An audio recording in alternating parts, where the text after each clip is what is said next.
j'ai fait de ma campagne présidentielle le choix de mettre la jeunesse au cœur de mes engagements.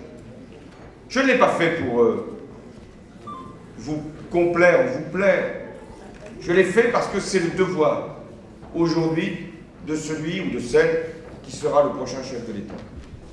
Je considère que même, et parce que nous sommes dans le contexte budgétaire, contexte financier, contexte économique que nous connaissons, nous avons le devoir de préparer nos enfants à la réussite. Je veux la réussite de tous les élèves, pas la réussite pour chacun, la réussite de tous. Et l'école ne doit pas être avant tout une machine à trier, à écarter ou à orienter. Elle doit permettre, avant ce moment décisif du choix de la filière et du métier, doit permettre à chaque élève, par l'acquisition des connaissances et des compétences, de s'épanouir en tant qu'individu et en tant que futur citoyen. Voilà le sens et l'objectif de la politique que je veux mener au-delà même de l'éducation. Car la jeunesse n'est pas simplement l'éducation. C'est l'ensemble des politiques publiques qui doivent être orientées vers cette obligation de faire réussir la génération qui vient. Néanmoins, je ne peux que m'alarmer du chiffre que vous connaissez, 150 000 jeunes sortent du système scolaire sans qualification. Je considère que c'est un terrible gâchis. Gâchis de moyens, gâchis de chance, gâchis également de compétences. Mon premier devoir, ça sera de permettre que le gouvernement réduise de moitié le nombre de ces jeunes qui sortent du système scolaire sans qualification. Mais il ne suffit pas de lutter contre l'échec. Il faut faire réussir chacun et chacune, c'est-à-dire tous. Comment y parvenir? Vous me demandez les moyens.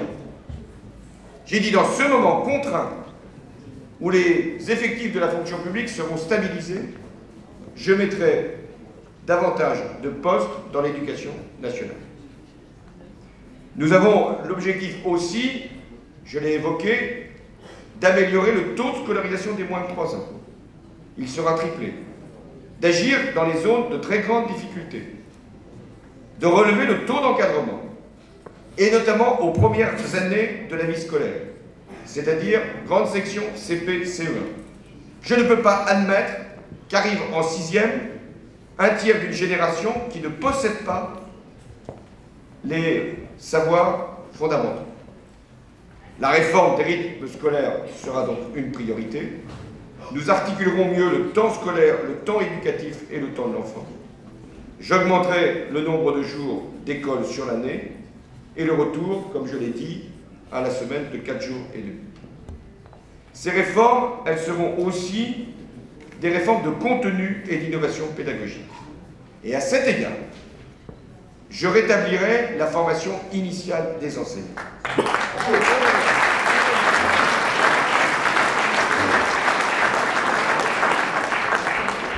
La réforme dite de la masterisation a été en définitive un assèchement des moyens pour l'école et une diminution, hélas, du nombre de candidats pour les postes au concours.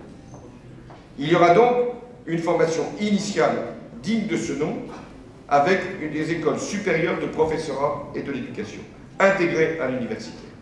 Mais nous rétablirons aussi les moyens de la formation continue des enseignants, si nous voulons leur permettre, avec vous, de faire une pédagogie qui soit adaptée au rythme des enfants, à leur mentalité, à leur savoir, à leur évolution dans la vie.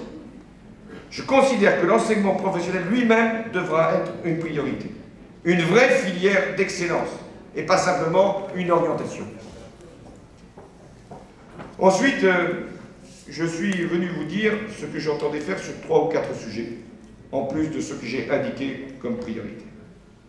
D'abord, la carte scolaire, c'est-à-dire la volonté de mixité scolaire.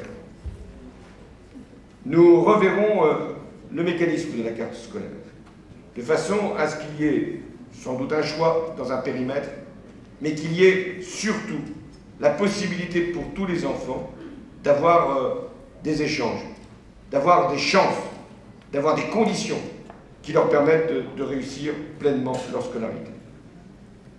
Brasser les élèves, équilibrer les profils scolaires, c'est un avantage pour chacun. Donc nous le ferons. Deuxième sujet que je voulais évoquer devant vous, mais ça a été fait, c'est la laïcité. Nous devons former les professeurs à la laïcité. Ils le sont déjà, notamment pour les enseignants d'histoire, mais nous devons le faire encore davantage dans la pratique. Je ferai en sorte que dans les programmes d'enseignement, la laïcité, c'est-à-dire aussi l'enseignement des religions, puisse se faire. Je créerai enfin, ou plus exactement, j'engagerai enfin la création de l'Observatoire national de la laïcité, dont le décret de création a été signé il y a 5 ans, mais qui n'a toujours pas été mis en œuvre. Enfin, je suis très attentif au service public de l'orientation.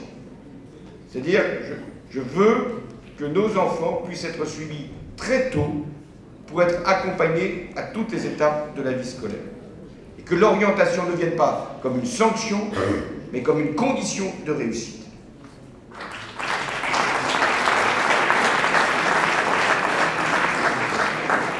Enfin, nous avons besoin de personnel avec plusieurs métiers dans l'école.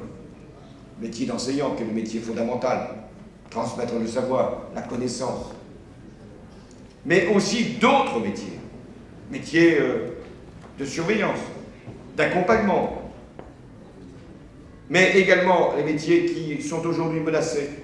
Médecins scolaires, assistantes sociales, infirmières scolaires, parce que c'est aussi un moyen de repérer un bon nombre de difficultés, d'alerter les familles. Enfin, et j'en termine là, nous avons besoin des familles, même des familles qui sont les plus éloignées, même des familles les plus pauvres, que nous devons aider aussi à réussir ou à faire réussir leurs enfants. Et donc, il y aura, parmi un ensemble de dispositifs, une mesure qui permettra d'aider les parents, d'aller au soutien des parents.